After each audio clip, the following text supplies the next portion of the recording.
there's a problem with the magic button on this remote, the LG remote.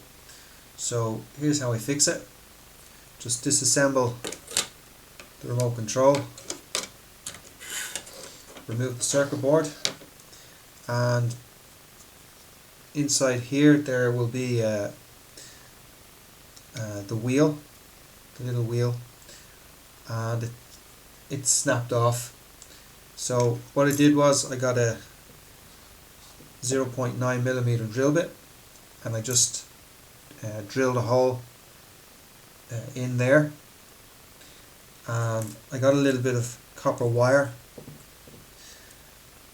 and I put some solder on the end, and I crimped it with a pair of pliers like so.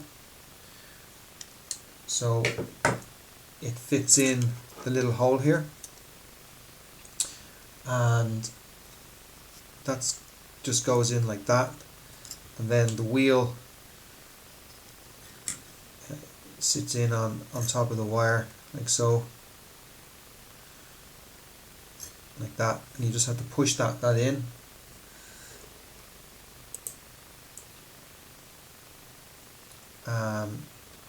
Pretty hard, like so,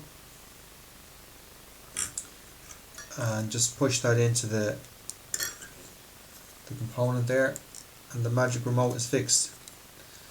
So hopefully that'll help someone. Thanks for watching. See you again soon.